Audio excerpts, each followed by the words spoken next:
Hello brothers and sisters, welcome back again sa atin sharing for bread of God. In the name of the Father, and the Son, and the Holy Spirit. Amen. Lord, thank you so much for the day that I have a chance to make this video, to read the Bible and to learn and to understand and to share for others in way of this. Lord, thank you so much sa lahat ng mga bagay na ipinagkaloob mo sa akin at ng karunungan ng pag-uunawa sa nakasaad sa Bible. Amen. So brothers and sisters, again, isi-share natin sa inyo. Mag-share ako. Napakaganda itong bahagi ng Matthew 22 verse 22, nasa chapter 22 ng Matthew. Napakaganda ho. Makikita nyo rin ito sa Marcos 12 verse 18, nakasaad rin ito. Ito ay babasahin natin ang tungkol sa muling pagkabuhay. No? Ito ay uulitin ko na sa Matthew chapter 22 verse 23. Nang araw ding yaon ay lumapit kay Jesus ang isang Sadusiyo nga taong naninindigan na hindi muling mabubuhay ang mga patay.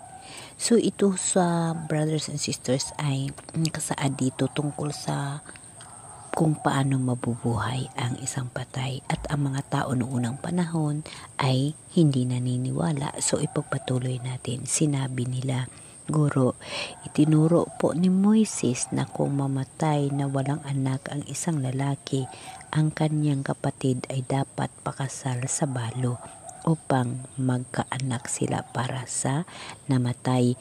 Yes, kasi alam nyo ba brothers and sisters, noong unang panahon, di ba pag mamatay yung asawa, yung naulila ay inaasawa ng kapatid.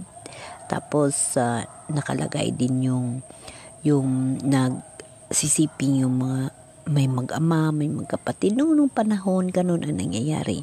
But ito ngayong panahon ay ito ay na sa panibagong presence ng pamumuhay natin ay binabawal na. So ipagpatuloy natin, no? Noon po ay may 7 magkapatid na lalaki rito sa amin. Nag-asawa ang panganay at namatay na walang anak, kaya naiwan ang kanyang asawa sa kanyang kapatid. Ganun din ang nangyayari sa pangalawa hanggang sa pang-7 na matay na lang lahat, namatay naman ang babae.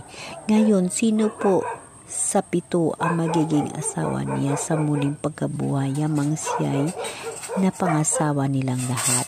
So, napakagandang tanong, di ba, brothers and sisters? No, napakagandang tanong. Ngunit, ito ho ang kasagutan. Sumagot si Jesus, maling-mali kayo.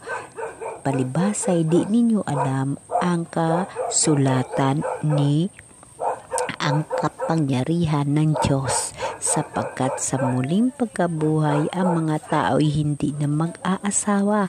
Sila ay magiging tulad ng mga anghel sa langit. Tungkol naman sa muling pagkabuhay ng mga patay, hindi pa ba ninyo nababasa sa kasulatan ang sinabi sa inyo ng Diyos? Sinabi niya, ako ang Diyos ni Abraham, Diyos ni Isaac at Diyos ni Jacob. Ngunit ang Diyos ay hindi Diyos ng mga patay, kundi ng mga buhay. At nang marinig ito ng mga tao, namangha sila sa kanyang turo. Diba brothers and sisters, napakaganda, no? Pag mamatay tayo, magiging isa tayo sa mga anghel sa langit. Tayo ay magiging anyo ng mga anghel, hindi na tayo magkakilala, and then wala nang pag-aasawa, kasama na lang natin ang mahal na Diyos sa papuri, sa buhay na walang hanggan. Yun ang ating magiging pangalawang buhay kasama ang Diyos.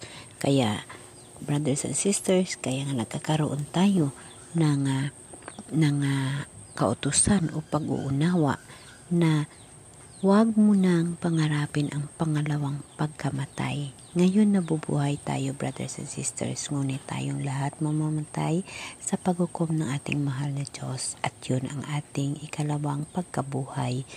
ang second coming ni Jesus Christ. So, pag once na tayo ay nagkaroon na ng second coming sa pag-judge ni Jesus according sa ating mga ginawa, so doon natin malalaman kung tayo ay magkaroon ng pangalawang kamatayan. Ang pangalawang kamatayan, yung mga tao, brothers and sisters, na hindi nang babago at sila ay nagkaroon ng pangalawang kamatayan kasama ng kadiliman. Ngunit pag magkaroon ka ng pangalawang buhay na kasama ang Diyos, yun ho yung ating eternal life with God. At tayo ay parang mga anghel na lahat. Wala na mag-asawa, wala na kapatid, wala na lahat. Yun na yung magiging buhay natin sa atin, second life with God. So, lagi natin tatandaan na kung gusto mong mabubuhay kasamang mahal na Diyos, ang kanyang alituntunin at present ang ating susundin at i-focus natin ang sarili natin sa mahal na Diyos ang ating buhay upang magkaroon tayo ng buhay na walang hanggan. Alam niyo ba, brothers and sisters, na ang buhay na walang hanggan na kasama ang Diyos sa paraiso, sa bagong Jerusalem ng kaharian ng Diyos, napakaganda. Just imagine kung ano kaganda ang mabubuhay at mag-praising lamang sa ating mahal na Diyos. Tayo ay kasama ng mahal na Diyos pagdating ng araw sa kanyang second coming. Pag matagumpayan natin ang lahat ng mga bagay sa mundo, kailangan na natin magtagumpay sa lahat ng mga nangyayari sa mundong ibabaw, kasakit, kahirapan, lahat. Yan lahat ay matatagumpayan natin pag ang Diyos ay sa puso, sa isip, at buong buo ang ating pagsama sa mahal na Diyos. Lagi natin tatandaan na yun ang pinaka-importanting utos ng mahal na Diyos, na ating siya mahalin buong buo sa kaluluwa at ng buong buo sa pag-isip. Ito ang pinakamahalagang utos ng mahal na Diyos upang atin matanggap ang biyaya ng buhay na walang hanggan. Brothers and sisters, lagi nating tatandaan na pag tayo'y mamatay, wala na yung pag-aasawa, wala na yung mga kamag-anak, wala na. Tayo ay katulad ng mga anghel sa langit. Kaya lagi natin tatandaan na dapat natin pagtagumpayan ang mga kautusan ng ating mahal na Diyos. At inuulit ko na ang lagi nating tatandaan, ang pinaka-importanting utos ng mahal na Diyos, ang pangalawa ay mahalin mo ang iyong kapwa. Mahalin mo ang Panginoon ng buong puso at buong kaluluwa, buong pag-iisip. Yun ang una. Lagi nating tatandaan, first, ang pinaka-importante na utos ng Diyos.